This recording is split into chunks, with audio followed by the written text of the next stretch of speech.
any business, understanding how to create true value for your customers is critical, but doing so can be counterintuitive, especially for fast-scaling startups. In my conversation with Chris Yeh, we explore the not-so-obvious ways that companies can identify and deliver real value to drive rapid growth. And we discuss how focusing on emotional value like trust and convenience allowed companies like Amazon to make counterintuitive decisions that fueled their success. Now on to the conversation with Chris Yeh. Oftentimes you see, especially, within tech, this issue of assuming features equate to value. And we all know around product rot and all these things that can happen. And we can, a great idea can all of a sudden fall flat. Yeah. And so, when we think about value, oftentimes, I know we have different kinds of value, right? There's psychological value, things like trust and peace of mind and things that enable us in our lives. And there's the actual functional value of technology, the things that enables us to do better than we could do on our own in any other way possible.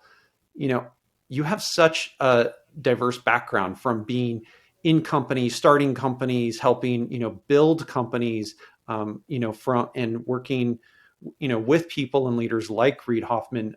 Talk to me a little bit about how you look at that value creation and how you approach that. And as you mentor founders and work with others, where you see that being most important today. Yeah. So I actually fall back, ironically enough, for someone who has been in Silicon Valley most of his life, on some of the lessons of business school. It's very fashionable in Silicon Valley to poo-poo the idea of the MBA. And there's an old joke that Guy Kawasaki used to tell, Guy Kawasaki, who I first met when he came to speak at HBS, which said that the valuation of a startup, you add 500,000 for each engineer on the team, and you subtract 1 million for each MBA on the team. That's Guy's famous joke. But there is value to what you learn in business school. And one of the things I learned in business school is what is the equation for value? And we boil it down very simply. It is the willingness to pay of the customer, and you subtract from that the cost to supply of the supplier. And that's it. And so that tells you, okay, there's two mechanisms for value creation. One is to reduce the cost of serving the customer, and the other is to get the customer to increase their willingness to pay. And that can be because the product serves a specific financial need, but it can also be because the customer feels like they trust it or they feel good about it. This is why people sometimes are like, what good is art? What good is entertainment? I'm like, well, if people are willing to pay, if they're getting emotional value out of it, just because it doesn't show up on a spreadsheet doesn't mean it's not valuable. And one of the most hard-bitten numerical companies in the world is Amazon. And I'm sure you and I buy stuff from Amazon all the time. Every day. Jonathan, why do you think you buy stuff from Amazon? Guaranteed delivery. I know exactly what I'm going to get, and I have peace of mind. Among many other things.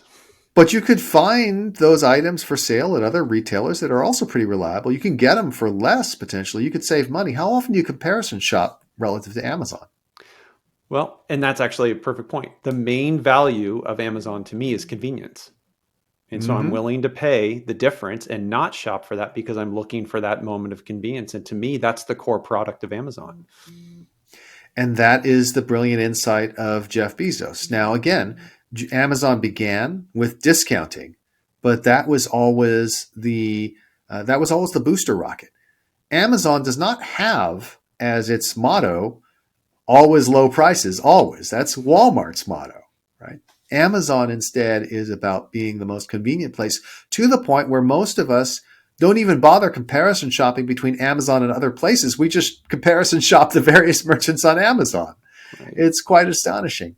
But it reveals that if you think about value creation, you can think about it very broadly, and you understand that the emotions of the buyer and even the supplier are a part of that value creation equation.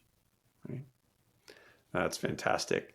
Now, before I switch to the next topic, I have one more thing that I just realized I have to ask you about. Absolutely. Which is this other issue that has been plaguing me in discussions I've been having for years, is dealing with organizations that are trying to understand the difference between growth and scaling. And I'm very curious if you differentiate from your perspective between the two. Absolutely. And again, people confuse the two for obvious reasons because they are related, but they're different. So growth is basically, you think about it, is just more, more, more, more. And growth hacking is all about bringing in more prospects, more customers, increasing revenues, all of these things. And of course, we're interested in growth because that's how we measure the success of the company and that's how we improve its value, and all those things matter.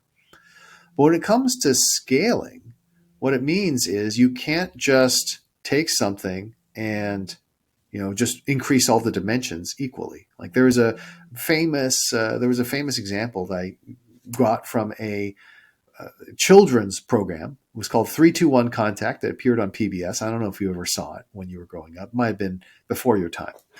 And one of the things that always struck me is they say, well, could you make an ant the size of an elephant?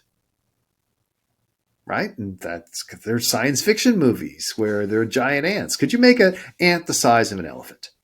And in this children's television program, this little animation, they show this ant expanding to the size of an elephant, and then it collapses because it can't stand up on its little spindly legs and everything like that. And so then they show the thing being encased in basically like a steel exoskeleton. But, it no longer is like an ant. It's much more like an elephant. So that's my point when it comes to scaling. When you scale from an ant to an elephant, you don't just take an ant and blow it up proportionally, right? Scaling means you actually have to change the way you do things because each different level of scale requires you to do things very differently. And so scaling is not just about more, it's about more and then the different that is required to make the more work.